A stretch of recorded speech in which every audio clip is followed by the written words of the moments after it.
झांसी की रानी लक्ष्मीबाई।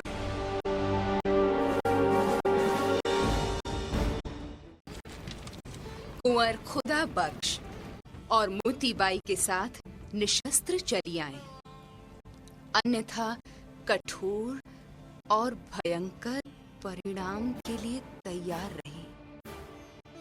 अली बहादुर के वफादार नौकर पीर अली ने अली बहादुर के भागने के बाद रानी की वफादारी का ढोंग इतनी अच्छी तरह रचा था कि सब उस पर विश्वास करने लगे थे। इसलिए जब रानी ने जनरल रोज के दूत को अपना उत्तर सौंपा तो पीर अली ने भी दूत के साथ जाने की आज्ञा मांगी। सरकार की आज्ञा हो तो मैं अंग्रेज छावनी का भेद ले आऊं कि कितनी और कैसी सेना है, कितनी तोपें हैं और वो लोग किस ढंग से झांसी पर आक्रमण करेंगे। सरल हृदय रानी ने पीर अली पर विश्वास कर उसे जाने दिया। जनरल रोज से मिलने पर पीर अली ने झांसी के सारे गुप्त राज रोज को बता दिए। पीर अली किस तरह अंग्रेजी सेना की सहायता करेगा ये भी तय हो गया। तो रानी क्रांतिकारियों से मिलकर स्वराज्य की तैयारी कर रही है। झांसी को तो चलना ही होगा। मंगलवार 25 मार्च के दिन रोज ने युद्ध की आज्ञा दी और गोलाबारी शुरू हो गई। गोले का जवाब गोले से दिया जाने लगा। दिन में पुरुष तोपची किले से गोलाबारी करते थे, रात में स्त्रियां। इससे अंग्रेजों की पूर्व दिशा में स्थित तोपें ठंडी पड़ गईं। रानी ने कालपी से तात्या को सहायता के लिए बुलाया। संदेश देने का काम किया जूही और काशी भाई। एक रात पीर अली किले की मोहरी से बाहर निकलकर अंग्रेजी मोर्चे पर पहुंचा।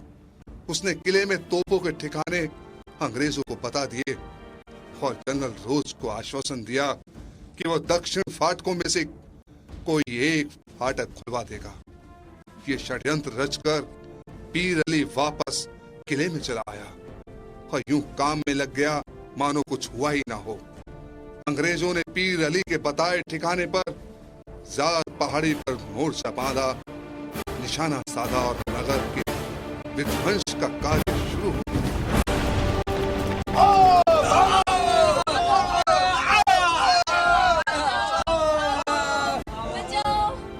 बड़ी संख्या में लोग मारे गए और घायल हुए। किले की पश्चिमी दीवार में छेद हो गए। नगर का हाल सुनकर रानी को बहुत दुख हुआ। गुलाम घोष ने भी बदले में तोपों के मोहरे बदले, निशाना बांधा और इधर गोला दागा, उधर अंग्रेजों की फटी तोपें दिखाई देने लगी। अंग्रेजों के पश्चिमी मोर्चे का विध्वंस कार्य बंद हुआ। सुंदर मोर्चा फाटक पर दुल्हाजू से जायजा लेने जब पहुंची तो उसकी कहानी सुनी दुल्हाजू से हो गई। पीर अली ने इस बात का फायदा उठाते हुए दुल्हाजू को अपनी ओर मिला लिया। अब मैं देखता हूँ रानी कब तक अपनी झांसी को बचा सकती है। उधर जूही और काशी बाई से खबर पाकर तात्या सेना लेकर झांसी की ओर बढ़े, किंतु झांसी से 7-8 मील से पहले ही उनकी मुठभेड़ रोज से हो गई, जिससे तात्या को बची खुची सेना लेकर वापस कालपी जाना पड़ा।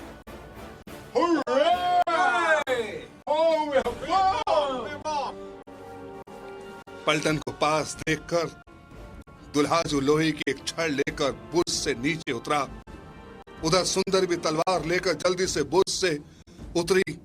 दुल्हाजू ने एक के बाद एक फाटक के ताले तोड़ डाले। दुल्हाजू फाटक खोलने ही वाला था कि सुंदर आ पहुंची। देशद्रोही नरक के कीड़े, तुझे अंग्रेजों से कुछ नहीं मिलेगा। सुंदर की तलवार का वार दुल्हाजू ने लोहे की छड़ पर ले लिया। तलवार छन्न से टूट गई। टूटी तलवार का टुकड़ा सुंदर ने दुल्हाजू पर उछाल दी। उधर गोरों ने फाटक धक्का देकर खोल दिया। एक गोरे की गोली सुंदर के सर को भेदती हुई चली गई। एक एक करके रानी के सभी साथी वीर गति को प्राप्त होते गए।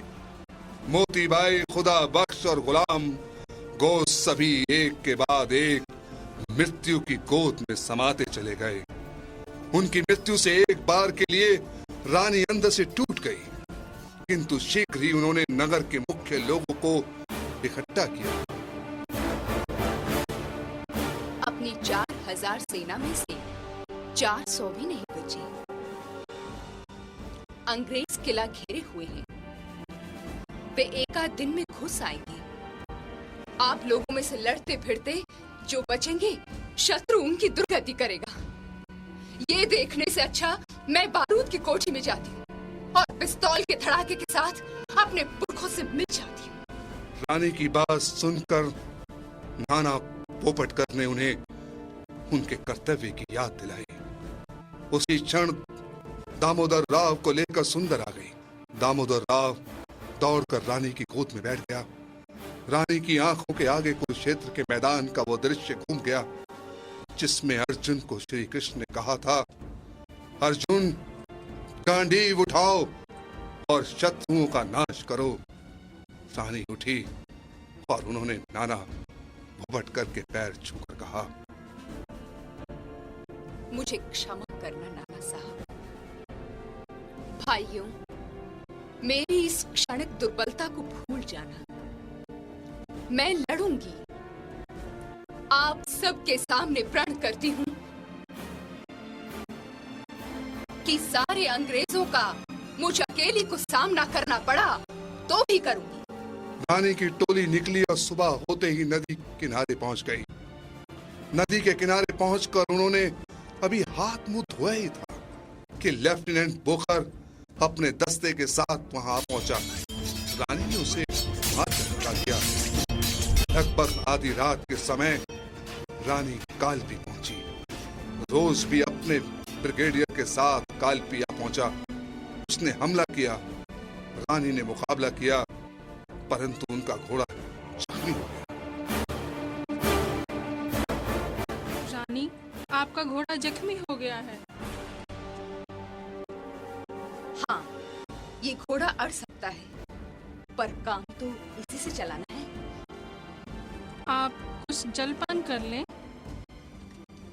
गर्मी बहुत है, लू चल रही है। शरबत थोड़ा सा पीने को मिल जाता तो अच्छा रहता। मैं प्रबंध करती हूँ। रामचंद्र देशमुख। जी रानी जी। दामोदर को आज तुम पीठ पर बांधो। यदि मैं मारी गई तो तुम किसी तरह इसे दक्षिण पहुंचा देना।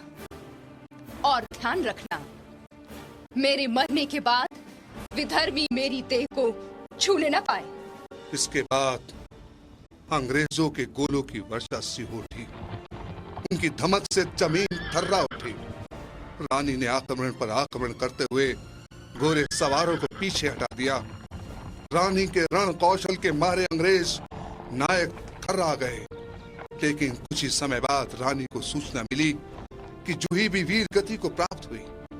रानी ने घोड़े की लगाम दांतों में दबाई और दोनों हाथों से तलवार चलाकर अपना मार्ग बनाना आरंभ कर दिया। युद्ध स्थल के दक्षिण पश्चिम की ओर सोन रेखा नाला था और आगे चलकर बाबा गंगादास की कुटिया, मुंदर रानी के साथ ही और अगल बगल रघुनाथ सिंह और रामचंद्र देशमुख।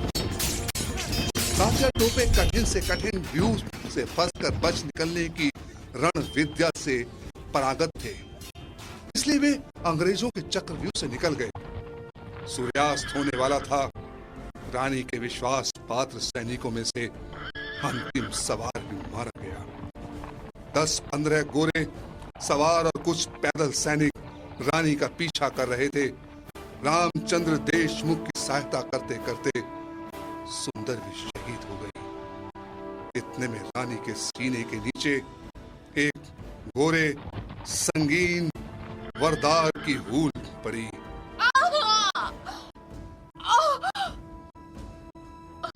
उन्होंने तलवार से उस संगीन वरदार को खत्म कर दिया।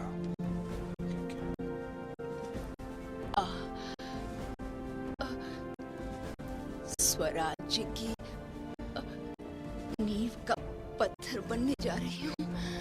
रानी के कहने पर रघुनाथ सिंह ने मुंदर के शव को पीठ पर कसकर बांध लिया। रानी ने घायल अवस्था में भी एक एक गोरे को तलवार से काट दिया। अब पीछा करने वाले केवल 5 गोरे रह गए थे। रानी ने सौंड रेखा नाला पार करने के लिए घोड़े को दौड़ाया, लेकिन वो अड़ गया। तब तक अंग्रेज सवार उनके पास आ पहुंचे। एक गोरे की पिस्तौल की गोली रानी की बाईं जांघ पर लगी। रानी ने बाएं हाथ में तलवार लेकर घोड़े की लगाम थामी और दूसरी जांघ से अपना आसन संभाला। उन्होंने एक शत्रु को मारा था कि पीछे से एक और आ गया। रानी का घोड़ा पिछले दोनों पैरों पर खड़ा होकर अटक गया। रानी के घावों से खून की धार बह निकली। तभी एक गोरे सवार ने रानी पर तलवार चला दी। उनके सिर से दाएं हिस्से पर गहरी चोट पड़ी। संभलते संभलते भी उन्होंने उस सवार के टुकड़े कर दिए। बाकी अंग्रेज रानी के विश्वास पात्र गुल मोहम्मद के आने पर भाग निकले।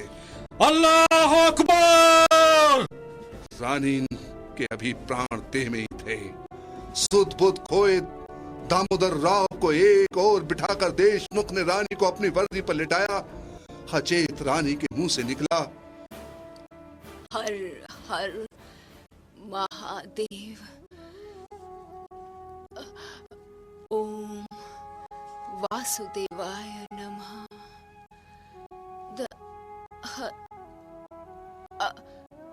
नैन पावक। सब रो पड़े।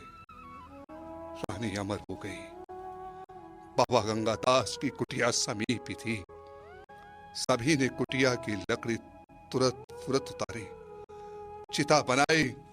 रानी और मुंदर के शवों को चिता पर रखकर देशमुख ने अग्नि संस्कार कर दिया। रानी की भस्म तक को विदेशी न छुपाएं, इसके लिए गुल मोहम्मद ने उसी रात चिता की भस्म पर चबूतरा बना दिया।